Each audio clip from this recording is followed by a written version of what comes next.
Diolch am ymuno ni yng nghanadledd Cenedlaethol Seren 2018. Ewch yn bellach. Thank you for joining us in the Seren National Conference 2018, Above and Beyond. Dyma sesiwn. This is session Ieithoedd Tramor, Foreign Languages. So you're all here because you are either studying languages. Raise your hand if you're studying a language. Excellent. And raise your hand if you are not studying a language, but you may think about it a bit later on. Excellent. Lovely.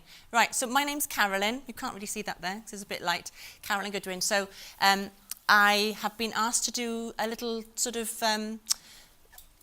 information about languages, if you're studying languages, and languages where you can go if you want to combine them with other subjects.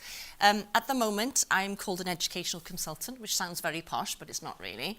Originally, I started as a primary school teacher, but I didn't know what I wanted to do, really. I just knew that I was passionate about children, I'm passionate about education, but I loved my languages as well. And in school, they said, well, you can't really do the two because primary school, they don't teach foreign languages. And I was insisting that I stayed with my foreign languages and I taught, and I did my primary degree as well. And 5 years later, in England, they made languages compulsory in primary schools. So it was a win-win for me. So it was very easy to get a job then. I taught for a little while. I went to Oxford Brookes Uni a long, long time ago. So I was happy. So I combined my education with my languages, and that's taken me all over the place. So I'll go on, tell you a little bit about that later on. So what we're going to do really is just look at a few stats about languages. So the current population of the world, that was supposed to be a little I'm getting nervous now because they're filming me. That was supposed to be a little quiz for you. Come in. Come in. Right, so 7.3 billion people in the world, and I've just given you a clue now. If you were a grain of rice, did you see the next slide? No, you didn't see it, good. If you were a grain of rice, if everybody in the world were a grain of rice, what would we fit into? Have a chat with the person next to you. If everybody in the world were a grain of rice, what kind of container would we fit into? Would it be a box? Would it be a ship? Would it be a massive stadium? Have a quick think. If you were a grain of, if everybody, 7.3 billion people in the world were a grain of rice, what would we fit into? Okay? And the closest answer gets a sweet. If you're on your own, can you just chat with the person next to you or pull them into your group? You're making me nervous. Sorry, don't touch it.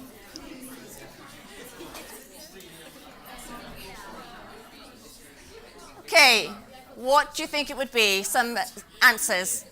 Over here, what do you think? What would we fit into? There are no silly answers. In fact, the silly answers are the ones I enjoy the most. What do you think we'd fit into? The world population would fit into? A small car? Okay. What about in the middle? What do you think we'd fit into? This room. This room? Okay. What about over there? What do you think we'd fit into? Football stadium. A football stadium. Well, if we were a grain of rice, the whole world's population would fit into a 2-story house. Whoa. I love useless facts like that I can bring up in conversation. So really, it's a big wide world, but actually, the world is quite a small place, okay? And that's just, something for us to consider. So, the world's population is projected to reach 8.5 billion by 2030. How old will you be in 2030? I'll probably be gone in 2030. How old will you be? 28. How old will you be in 2050? 48. And how old would you have been in 21? So, you're making your decisions about now and what you're going to be doing in the next 2-3 years, but really, you really need to be thinking about where do I want to be in the next 10 years, 20, 30, 50 years? What do I want for my life? So I know you're making all these decisions about what course shall I go on, what university shall I go to, but actually you need to have a real good think about where do you want to go for the rest of your life. There's 2 young ladies in the back, they've just snuck in, and they are the most globe-trotting young ladies, and if you want to have a chat, I'm glad you're here. If you want to have a chat to them later on, I've never met two sisters who have travelled around the world and in fact, if you don't mind, a bit later on, I might ask you where you've been all around the world, because there are always opportunities. They're on boats, they're going around the world, they're traveling, they're back, they're gone, they're back, they're gone. And I can't tell you how many countries they've been to, and maybe their experience is something that you could have. So, another quick quiz before we go on to the academic stuff. Have a quick chat with the person next to you, again, or in the little group. Can you answer those 5 questions? You've got 2 minutes. Go.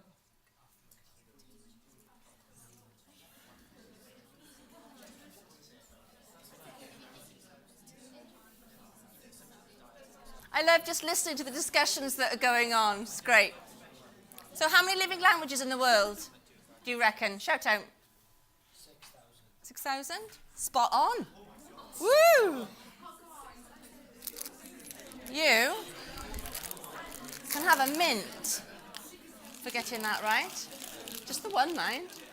Okay. How many languages spoken in London? Roughly? 1,000? Any other guesses? A bit less? Around 300. Nobody gets to speak for that one. Okay. There's one primary school in Cardiff, Mount Stuart Square. They have the children between the age of 3 and 11. There's over 200 languages spoken in that school. Okay, and for some of them, English is their 4th or 5th language. Then they're learning Welsh, then they're learning a foreign language on top of that. What a resource. I mean, those children, amazing futures ahead of them, potentially, haven't they? With 5, 6 languages, different cultures. Okay, so a bit of a clue. Which country has the highest number of languages spoken? Russia. It's not Disneyland. Somebody said yesterday, Disneyland. Yeah, with the visitors. So Russia has the highest number of dialects and languages spoken, and approximately about 230 living languages in Europe. How many countries in Europe? Is it 47, 55? Something like that. Something like that. Anyway, so it's just to show you really how diverse the world is, but how small it is really as well. And did you get that one? Yeah? Africa isn't a country, is it? Africa is a group of countries, it's a continent with lots and lots of countries. Anyway, so this is the language trends for the state of languages in the UK. That one has just come out now because there's a bit of a crisis going on. You knew about that? Okay. So that's England and that's Wales. And it's the state of language learning. These are the slides for Wales, for GCSE and for A-level. What does that tell you? What's happening to the lines? They're going down. Don't be afraid to shout out. So what does that mean? Does that mean there's more young people studying foreign languages or fewer? And it's going down, isn't it? So fewer and fewer and fewer over the years from 2001 down to 2018, absolutely going. And it's carrying on going down. What will happen possibly in another 5, 6 years? If it carries on like that, what will happen to the situation? Languages will die, yeah. There will be nobody studying French A-level or German A-level or Spanish A-level, which means there will be no... What's the knock-on effect of you guys not, or people like you not studying A-level languages? Pardon?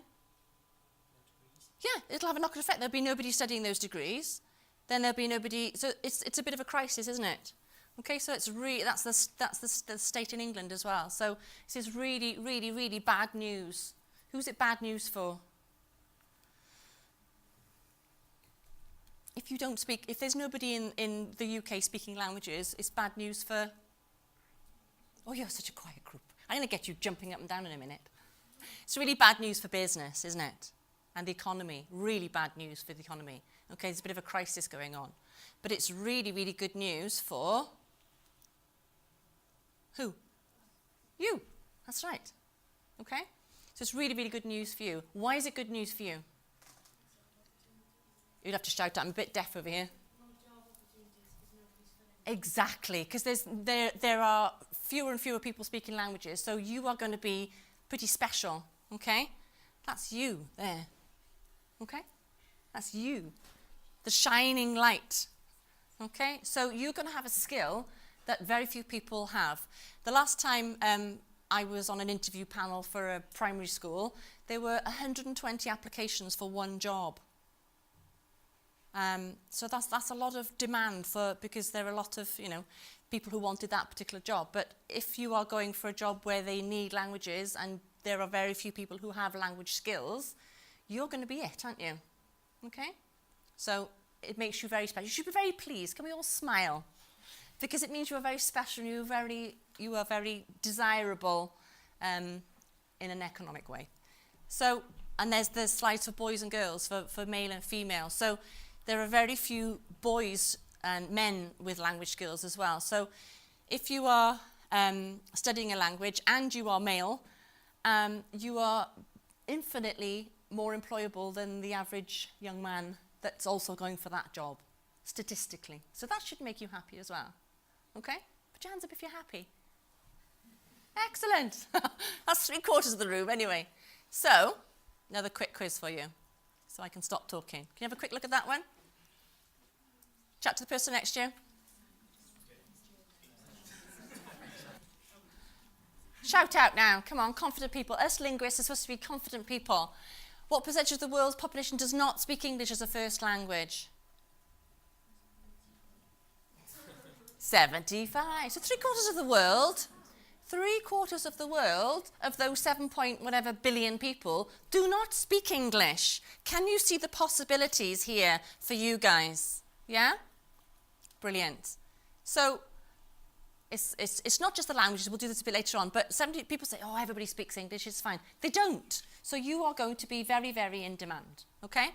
So Wales and the UK, okay, if you don't particularly want to go abroad, you don't want to work abroad or live abroad, there is lots of opportunities in Wales, okay? I went abroad and I lived, but I always come back to Wales. I've always, people tend to come back home.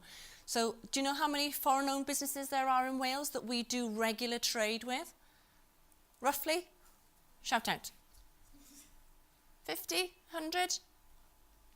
Answer my own questions. 200. There's 200 countries that we work with, okay, from Wales. So there's a need there for you, okay? And if you want to start your own business, go and see the Big Ideas Wales stand, you can start your own business, okay? And if you've got language skills, then you're going to be very, very successful. So what percentage of the UK employers say they want graduates, what you will be in 3-4 years' time, with language skills? All employers now. A few? Yeah, over half of employers want people with language skills. This is more good news. This is all about good news. This whole session is good news for you. Okay? So, I'm doing languages. Oh, shall I be a teacher, an interpreter, or a translator? Is that the only route for me? What percentage do you think of people who study languages actually become interpreters, translators, or teachers?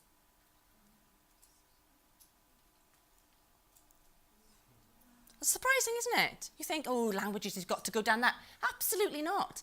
Languages, to me, is not, I studied languages, but they're not a subject. To me, they're not a subject. I don't class a language as a subject. I class it as a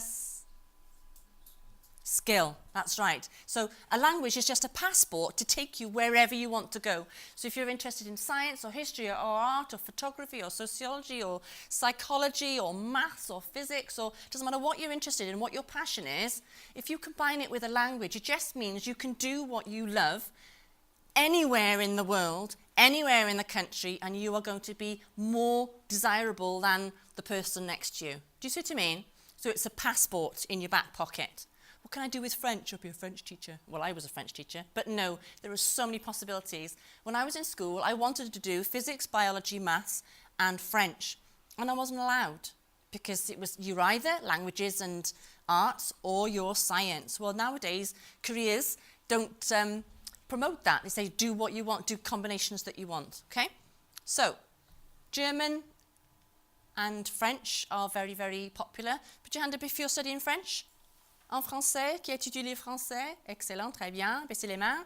Anybody studying German? Good, good. How do you say excellent in German? Fantastisch. Excellent, fantastic. Anybody studying Spanish? Muy bien, muy bien. I should know that one, shouldn't I? Muy bien. Anybody studying Italian? Molto bene. Do you know the only phrase I know in Italian?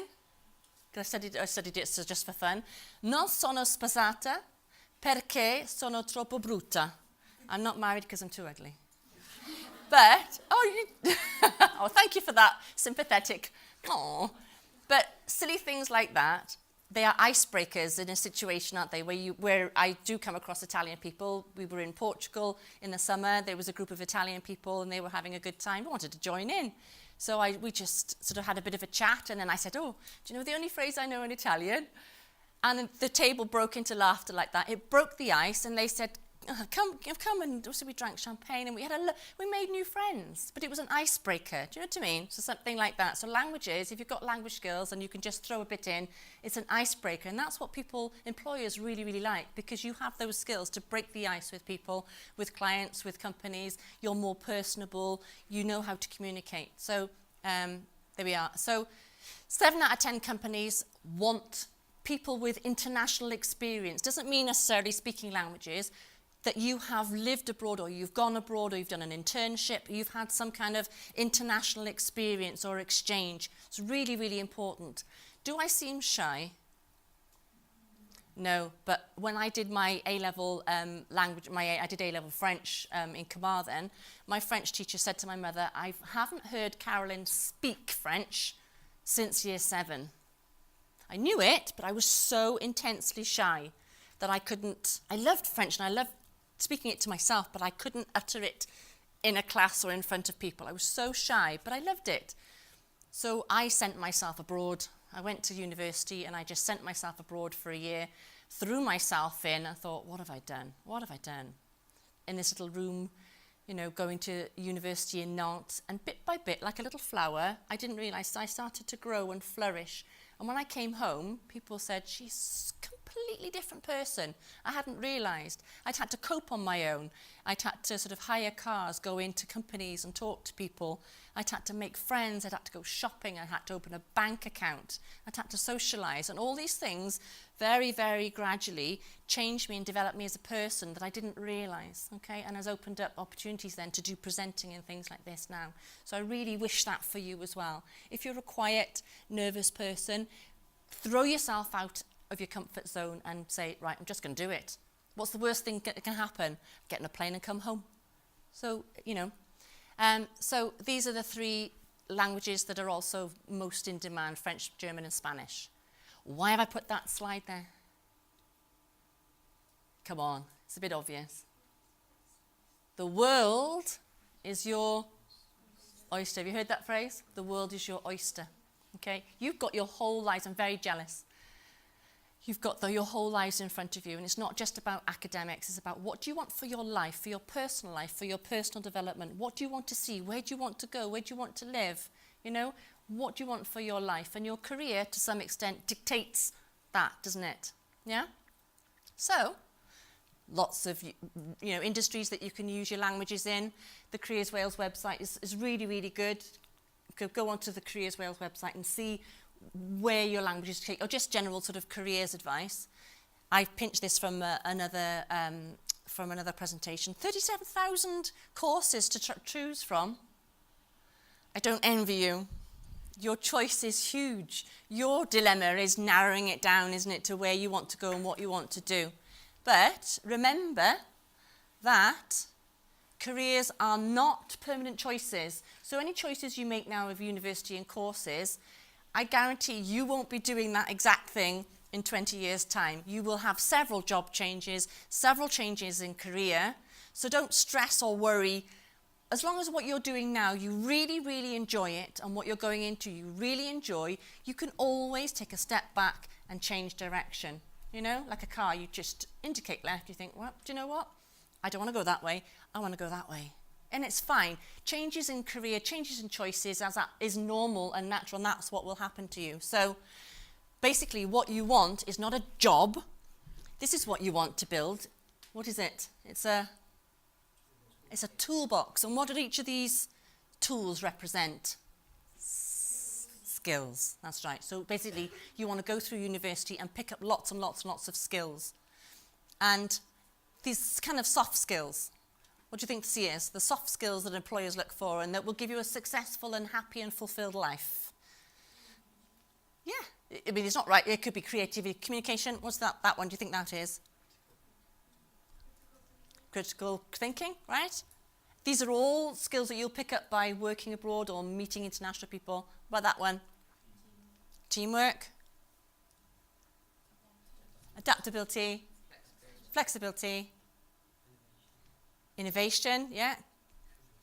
Creativity. Strong work ethic. Yeah, personality was a good one as well. I just put persuasion and influencing. All these are the top skills that you need for a successful career and life. And that's what employers want as well. And that's what you'll get by studying languages. Okay? What happens with Brexit? Who knows what languages are going to be needed or what the world is going to look like. Don't think of it as a problem and, what's going to happen with my languages? Think of it as an opportunity that you can get in on this if you wanted to. Okay, quick break because I'm talking too much. Tongue twisters. If you're French, can you have a go at that one? If you're studying German, have a go at that one. If you're studying Italian, do that one. And if you're doing Spanish, can you have a go at that one? Quick break.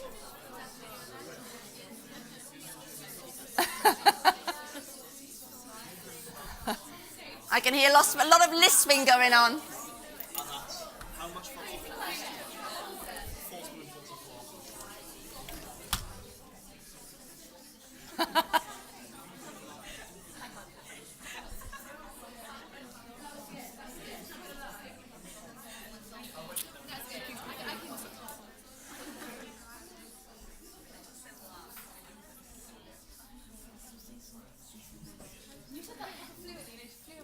Now see if you can learn it. Close your eyes and say it without looking at the screen.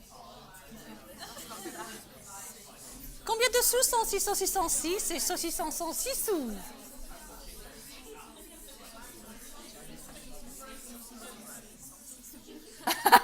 Very good. Let's have a go. Let's listen. C'est 606. Come on, you have a lift. Combien de sous sont 606? Sorry. That's just to throw it in. I do training courses with primary teachers and we have a lot of silly, you can imagine, I'm a very visual person. I don't like a lot, believe it or not, I don't like a lot of writing on a screen. I need pictures and images. I'm a very visual pictures and images person to try and memorize things. So we do lots of activities to try and learn. I teach primary school teachers how to learn foreign languages and then how they then deliver it in primary schools. So primary languages is my thing, hence all the silly pictures and things. But it does make people laugh. And if people laugh, what do they tend to do? Relax. And if you relax, you're more likely to take things in. You're more likely to communicate. If you're very tense and it's very formal, your brain will just shut down. So you need to just relax and communicate. So there's a lot of fun that you can have with languages. They're not always boring and dry. And while you're studying your A-levels, have a look. You've got Google. When I was in university, we didn't even have computers. We didn't have anything called Google. So you've got everything, you've got all social media, you've got all these search engines at your fingertips. There's so much that you could be looking up and studying and doing extra work outside of your lessons to really push yourself a little bit further. Okay? And for engineering, anybody thinking about engineering? Or anything with the STEM subjects? STEM and languages go really well. Obviously, because these projects going all over the world, they want people who are good communicators. Not French speakers or German speakers necessarily, good communicators, okay? I learned to drive in a Mini. Does that mean that I can only ever drive in a Mini? I didn't learn to drive a Mini, I learned how to drive. Okay, so you're not just learning French, you're learning how to learn a language. Okay, so it's completely different. So it's the skill that you're picking up. Bring that out in your personal statement and in your interviews and things. Really make a thing about your languages and what it's done for you. It's a big plus. Okay? University, if anybody thinking about going to one of the Russell groups, Oxford, Cambridge, whatever, okay? Well, there are 181 language courses in Oxford alone. This is about narrowing down the choice. Okay? You can do pure languages or you can combine. So I just put this in. I don't know a huge amount about the university side of things, but the Russell Group universities, I've been talking to them upstairs, and they are looking for students who have been studying the facilitating subjects. I didn't know what that was, so I looked it up, and it says a facilitating subject is a subject commonly preferred by universities to get onto a range of courses. They help keep your options open when choosing a degree, and many of the top universities will ask you to have at least one A level in a facilitating subject. And this is the list of facilitating subjects: maths, physics, biology, chemistry, a modern language. Okay, so this very, very looked, it's revered and looked at, because languages are hard. There's no point saying they're not. They're hard work. They take time, don't they? They take practice, memorization. So the fact that you studied a language, it shows something about you already as a person. You know how to self-study, you're self-disciplined, etc. Okay, so that's another tick for your box. It's all good news today, isn't it? Yay! I wish somebody told me this when I was doing my A-levels. So, higher education, you can study a single language, more than one language, or combine it. History and French, German and politics, Italian and medicine. Don't think, what's that combination for? It's keeping your options open all the time, okay? Go upstairs and ask the universities, what courses have you got? I'm interested in this, but I also would like to keep a language going. You can start language courses ab initio, which means from nothing, ab initio. So you can start Chinese or Japanese or Arabic or whatever from scratch. You don't have to have any knowledge of that language, and it's good fun. And some universities will say, well, you can do 70% of your course and then 30% a language, or 50-50 or 80-20, and sometimes you can negotiate that with that university. So do your research, okay? People like Exeter, which is on the group, they will allow you to do flexible combined honours. So you can choose a bit of a mix and match, of your sweeties. I'll have a bit of this and a bit of that. Sometimes you can do that, but you need to know what you want to do. And you can chop and change. Again, nothing's ever set in stone. If you find you've made a mistake, stop, reverse, start again. Doesn't matter. It's all, it's life skills, isn't it? So, do your research, okay? Do this yourself. Do your research. Don't fall into a course. Don't fall into a job. Don't fall into anything. Make a choice. Okay? So you need to do research. Lots of other opportunities with your languages, volunteering, teaching English abroad. There's jobs abroad. All sorts of websites you can find jobs abroad. Study, work and volunteer. Au pair. There's lots of opportunities out there if you're studying languages or you just want to have the international experience. Yeah? This is another site. So there's the Careers Wales website you need to look at. The British Council. Please go and have a look at British Council. And there's British Council Wales as well. They are amazing. And they're all about taking young people and saying, where do you want to go? Do you want to go to China? Do you want to go to Japan? Do you want to go to America? Do you want to, there's all sorts of programs where it's paid or it's volunteer work. There's so many programs you could possibly get involved with while you're at uni, maybe in your gap year. I took a gap year. It was fantastic. Went travelling all around the place. So there's that. There's internships in China. It's fantastic. I mean, the culture in China is absolutely amazing. You could pick up so much experience. You can spend 2 months there. Doesn't matter what you're studying. Doesn't matter what course you're on, what you're studying. Your university will be able to facilitate that, I'm sure. You can teach abroad. After my first year or two of teaching, I thought, I just want to pick up another skill before I settle down. So I went to London to St Giles College and I did a TEFL. Do you know what TEFL is? Teaching English as a Foreign Language, TEFL. And I did TEFL, Teaching English as a Foreign Language to Adults. And it was only a month. And I paid for it myself. It's about £800. So I've got a Cambridge certificate to say that I can teach English anywhere in the world. So that was another kind of, if I decide to go travelling or if I decide to live abroad or whatever, I know that I've always got a qualification, not a teaching qualification, but a qualification that I can earn money while I travel. So that's a really good one to do. If anybody can do TEFL, it's really, really good. Okay? And if you're interested in science, engineering, technology, or applied arts, there's something called, I don't know how you pronounce it, IASTE, IAESTE, and what it is the International Association for the Exchange of Students for Technical Experience. Okay, some countries around the world, they have such fantastic engineering companies and departments and universities that you can swap. And what you can do is go out to these universities just for 6 months or 2 months as part of your degree course. Cardiff University do it with the engineering students as well. Every course in Cardiff Uni they encourage their undergrads to go and spend a little bit of their course in another country. You can go to the United Arab Emirates, you can go all around the world. And if your university that you go to has an agreement, is part of the IASTE group, there's about 700 universities all over the world who have an agreement that they will exchange students. Okay? So you will do part of your degree, just swap and do it in a different place. So that's a huge opportunity there. If you do go abroad in your year out,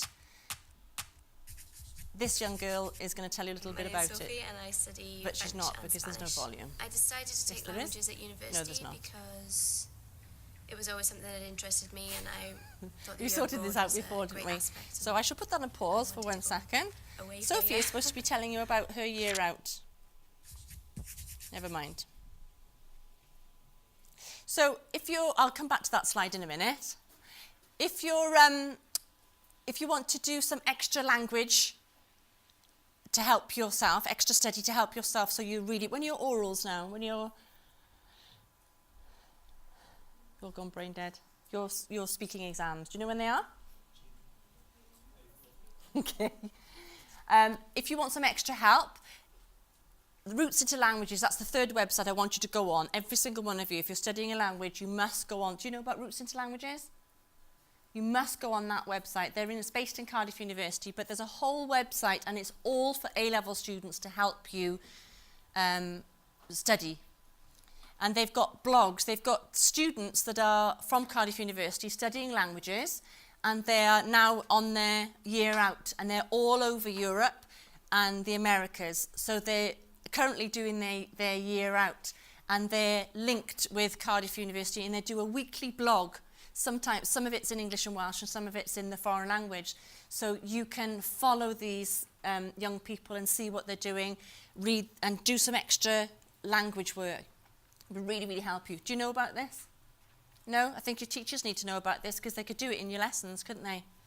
Yeah? Connect with real people in real countries. And also in these universities, Bangor, Aber, Cardiff and Swansea, they hold masterclasses for year 12 and 13 that you can join for free.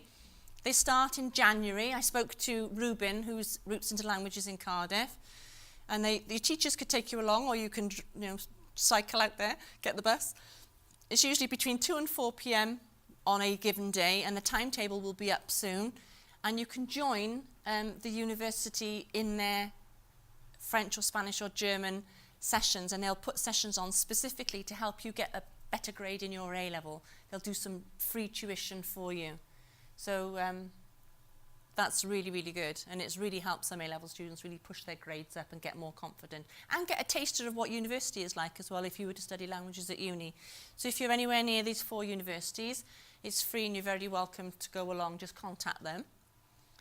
Again, the Careers Wales website is really, really good for languages and culture, but it's got all jobs, education courses, training. It's really, really good. So that's the British Council website, Careers Wales, and Roots into Languages and the British Council. Those are the ones. So, are you feeling like that? Are you feeling confused.com? No? Am I making you feel more confused, or is it enlightening you a little bit of what possibilities are out there? Yeah? You just all want coffee? Yeah. And one of my mints? Oh, bless you. So, come to the end, and I've got a little clip to show you. If you put your hand up like that and look. If you look around, is that a good view? Is that the way you want to go through life? Would you go through your life looking like that? Yes, no?